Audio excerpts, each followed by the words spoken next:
পশ্চিমবঙ্গে কি নারীদের কোনো সুরক্ষা নেই?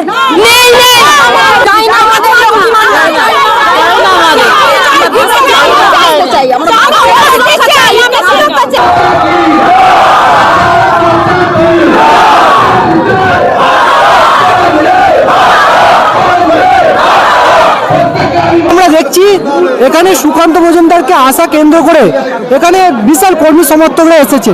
কতটা উৎসাহিত আপনারা? আমরা ভীষণ ভীষণ উৎসাহিত। আমরা চাই বাংলায় বিজেপি আসুক, অর্থাৎ আমাদের সুরক্ষিত চাই, আমরা সুরক্ষিত চাই, বিশেষ করে মহিলারা সুরক্ষিত চাই। পশ্চিমবঙ্গে কি নারীরা কোনো রকম সুরক্ষিত নেই? নেই নেই নেই যে মহিলা মুখ্যমন্ত্রী তিনি আমাদেরকে সুরক্ষিত দিতে পারেন না, তাহলে আমরা সুরক্ষিত কি করে আমরা হতে পারি? এটাই আমাদের চাওয়া যে আমরা মহিলা সুরক্ষিত। মুখ্যমন্ত্রী বলতে পারেন যে 8টার পর মালদা বলতে পারেন রাত্রি 8টার পর মহিলারা রাস্তা বেরোবে না, একই ধরনের মুখ্যমন্ত্রীর ভাষা। আর একটা আর্জি করে যে ঘটনা ঘটে গেল, মুখ্যমন্ত্রীর লজ্জা হওয়া উচিত। মুখ্যমন্ত্রীর লজ্জা হচ্ছে মানব জাতির ক্ষেত্রে মুখ্যমন্ত্রী যে সেই মহিলা, আমার লজ্জা হওয়া উচিত। কতটা সাধারণ বলছি, জনসাধারণ। সামনে 2024-এর নির্বাচন, কি মনে হচ্ছে পরিবর্তন হতে পারে? আসবেই, অবশ্যই আসবে। আসার জন্য আমরা মরিয়া প্রস্তুত। যে মুখ্যমন্ত্রী নিয়মে আজ আমরা স্বাধীন নয়, সেই স্বাধীনতা আনতে চাই বাংলায়। আমরা দেখলাম পশ্চিমবঙ্গে যেখানে বাবরি মসজিদ প্রতিষ্ঠিত করলে তৃণমূল কংগ্রেসের বহিষ্কৃত নেতা, সেটা ভারতের কোথাও হয়নি। এই নিয়ে আমি কি বলবো? সেটা আমাদের মুখ্যমন্ত্রীর জন্যই তো। এই মুখ্যমন্ত্রী যে বাড়ির কর্ত্রী, আমাদের পশ্চিমবঙ্গের কর্ত্রী, তিনি এগুলো প্রশ্রয় দিচ্ছেন যে হিন্দুকে শেষ করে দেয়া, সনাতন ধর্মকে শেষ করে দেয়া। আবার উনি তো সব যে বাংলার মুখ্যমন্ত্রী, যিনি বাংলার মাতা, তিনি আজকে শেষ করে দিচ্ছেন আমাদের হিন্দু সনাতন ধর্মকে। আমরা দেখলাম এই যে বেকার ছেলেরা আজকে 1,500 টাকার জন্য লাইনে দাঁড়িয়েছে। কি মনে করেন কাজ কি সত্যি পশ্চিমবঙ্গে নেই? কাজ নেই তো, কাজ নেই বলে তো আজকে বেকার ভাতা দেখাচ্ছে। বেকার ভাতা 1,500 টাকা দিয়ে প্রজন্মকে ধরা রাখা যায়, প্রজন্মকে ধরে রাখা যায়।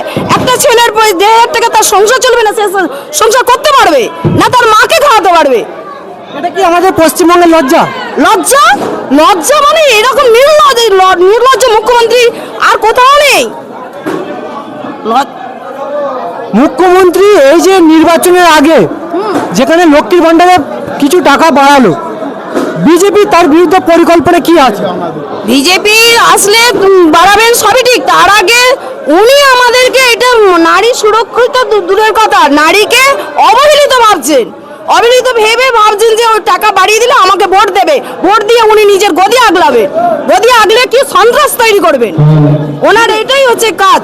দিদি, এই যে দেখছি আপনার সঙ্গে আপনার পিছনে বেশ কিছু মহিলারা আজকে বিজেপিতে যোগদান করলো। এরা সবাই আমাদের বিজেপি করছে। সবাই আমরা বিজেপি চাই। কোন সরকার চাই? আমরা বিজেপি সরকার চাই, নরেন্দ্র মোদী সরকার চাই। কেন পরিবর্তন কেন চাইছেন? আমরা পরিবর্তন চাই সুরক্ষার জন্য। পশ্চিমবঙ্গে কি নারীদের কোনো সুরক্ষা নেই? নেই নেই,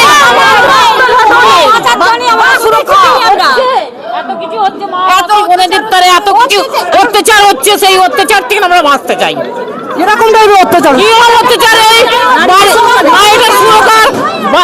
স্কুলে যেতে ভয় করছে, হাতে যেতে ভয় করছে, সেইগুলো আমরা চাই, সুরক্ষা চাই। তার জন্য পরিবর্তন চাইছে? পরিবর্তন চাইছি আমরা, তার জন্য খালি সুরক্ষা চাই। যে রাত্রি 8টার পরে বেরোতে পারবে না, নারী সুরক্ষা নেই। তিনি একজন মহিলা হয়ে এটা কি কথা? তার একটা মেয়ের যদি বাবার শরীর খারাপ করে, মায়ের শরীর খারাপ করে, সে কে নিয়ে যাবে তাকে? তার পরিষেবাটা কে দেবে? তাহলে আজকে উনি এটা এইভাবে কিভাবে বাংলাকে শেষ করে দিচ্ছেন? এই যে নির্বাচনের আগে লক্ষ্মীর ভান্ডারে আপনাদেরকে কিছু করে টাকা বাড়ালো, এইটাকে আপনারা কিভাবে দেখছেন? চাই না আমাদের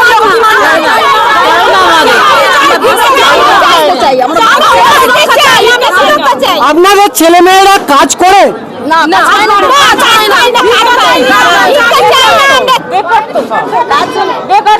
আপনারা বলতে চাইছেন পশ্চিমবঙ্গে কোনো রকম কাজ নেই?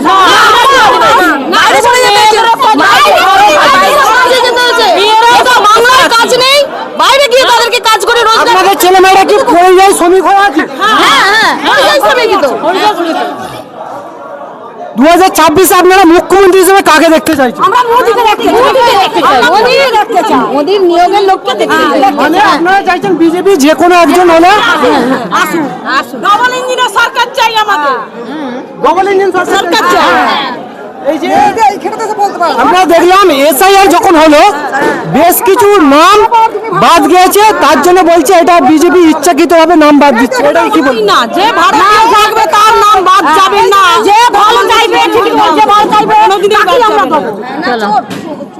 এসে গেলে আমরা কি করব?